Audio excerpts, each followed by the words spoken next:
As the first light spills across the coast, Rock-a-Nore wakes up slowly, silent, steep, and shadowed. The name comes from the old phrase, rock against the north, and that's exactly what this cliff has done for centuries. Stand firm against the wind, the salt, and the sea. It's not chalk white like the Seven Sisters or Beachy Head. This is sandstone, darker, older, and rough around the edges. It doesn't chase attention, it just is, solid and grounded, like the town below. Most people pass through Hastings without ever really looking this way, but if you do, if you stop and let the morning light pull colour out of the rock, you'll see just how alive this coastline still is. Below, the beach is wild and often unreachable, but at low tide, when the sea draws back, it's possible to walk from here all the way to Covehurst Bay. And even further, if you trust your timing. This part of the coast isn't dressed up for tourists.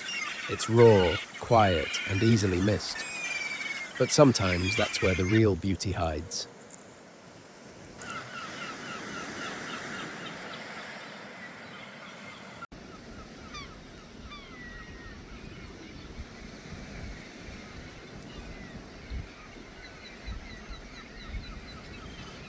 This is the Stade, from the old Saxon word meaning landing place. And for over 1,000 years, this beach has been exactly that. There's no harbour here, there never has been. The town tried, breakwaters were started in the 1800s, but the soft seabed and constant silting made it impossible. More recently, they proposed a marina, but again the sea said no, and the fishermen agreed. So the boats still come and go the old way, launched straight off the shingle, tide by tide, season by season. You won't find fishing like this anywhere else in Britain. Each boat is custom built, flat-bottomed, strong, designed to ride the pebbles. Some head offshore for longer runs, others stay closer, setting pots or working day lines. Everything is pulled up by tractor and winch, or pure manpower. And every boat returns to the beach the same way it left. Bow first, dragged out of the sea by the same hands that took it there. This isn't a museum, it's a living, working beach. And in this final moment, a small team pushes one more boat to the water as the day's work begins again.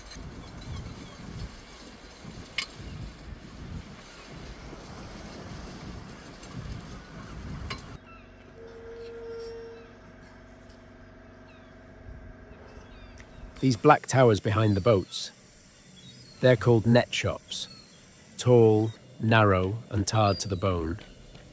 There's nothing like them anywhere else in the world. Each one was built on a tiny patch of beach, just a few feet wide. That's all the space the fishermen were allowed. So they built up, not out. Inside, they stored their hemp fishing nets, which had to be dried and protected from the rain. Before plastic, a wet net meant rot, and rot meant ruin. The tar kept the wood sealed against the salt and spray.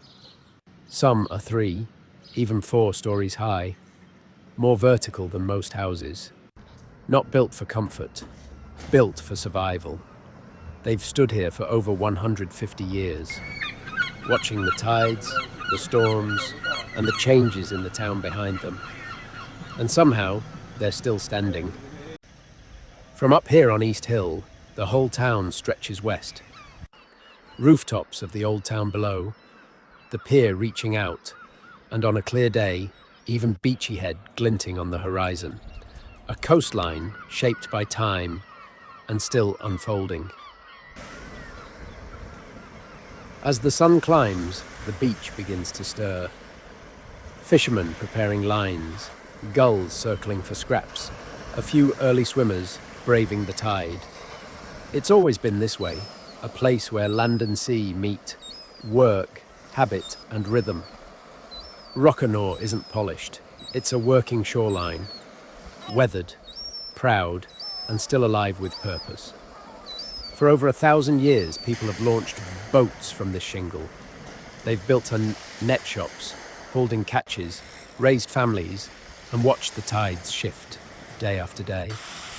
In a world that changes fast, this stretch of coast holds on to something older, not out of nostalgia, but necessity. It's not just part of Hastings. In many ways, it is Hastings.